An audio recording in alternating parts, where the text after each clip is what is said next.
If you're a super fan of The Office, as I am, you have watched it on repeat for the majority of your life. You have most likely learned the ins and outs of every single character, even the cringe-filled Gabe has a place in your cold, dark heart. If you are like me, you basically breathe The Office. It's on Netflix. Why not see how many times you can binge watch the entire series before you start thinking maybe Mark David Chapman was onto something? Jim Halpert becomes your Holden Caulfield, and you kill a famous singer. I'm at a point in my life where I have not so secretly been analyzing each character of The Office, and it is eye-opening. So, forget what you know about these characters, let's look at Andy and Erin.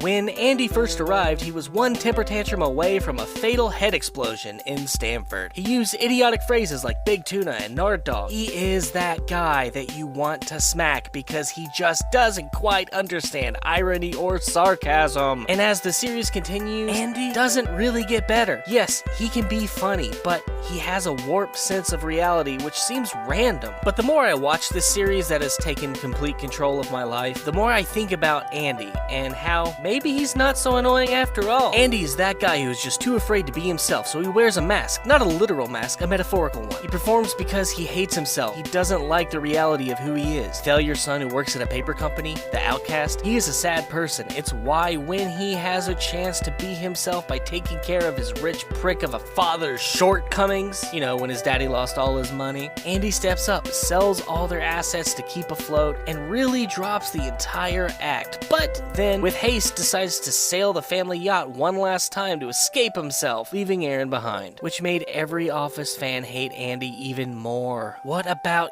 Erin, your girlfriend?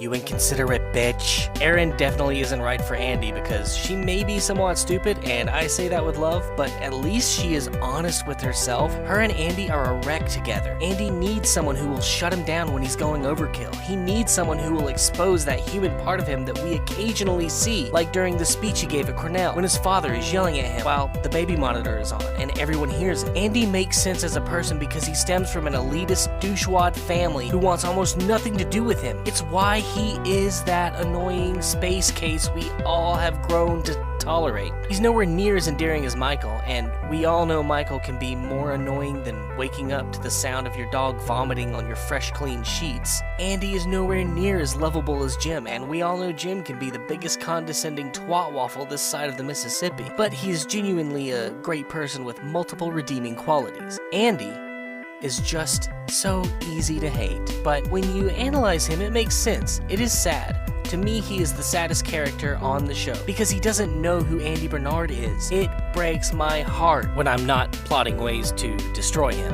And OMG, Erin.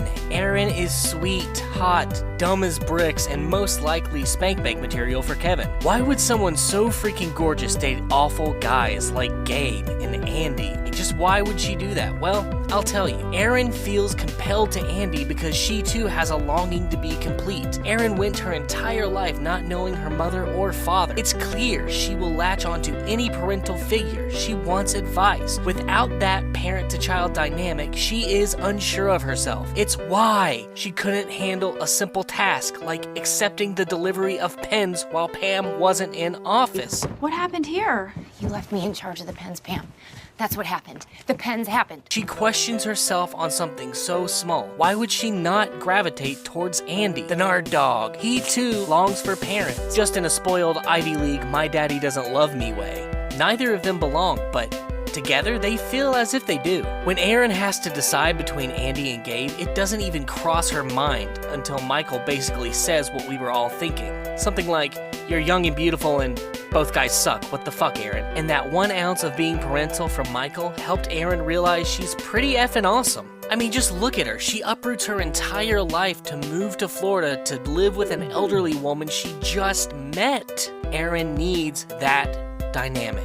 I ultimately think what separates Erin and Andy is Erin will ultimately be a happy person, and Andy probably won't. I want him to be happy, because when I see the person he actually is, when he removes the mask, I want him to find himself. I want him to never have to use that mask again. I want his newly found fame from the documentary and his viral crying fit to help catapult him to new heights. But I don't see this happening. His father will never respect him, and that will constantly eat at Andy. His mother will always blame him for the family's trials and tribulations, no matter how much he does for the family. And his oblivious idiot brother will never notice Andy's internal screaming. Ultimately, Andy is miserable and Erin is happy. And it makes me sad because he has such potential to be the first not dick in his family. I'm very happy Erin and Andy didn't end up together, but I don't hate Andy.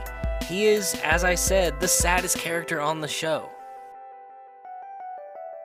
Anyways, that's all I've got to say on that topic. Thank you guys so much for watching this video. If you like what you see, I will be updating this at least twice a month. I have an Instagram, I have a Snapchat, I have a Twitter, I have a Facebook. I will link everything down below. And please leave your comments. Let's start a nice, good conversation about The Office. In the future, I'm also going to be doing different shows, but for now, I'm kind of Office obsessed, so we'll stick with this.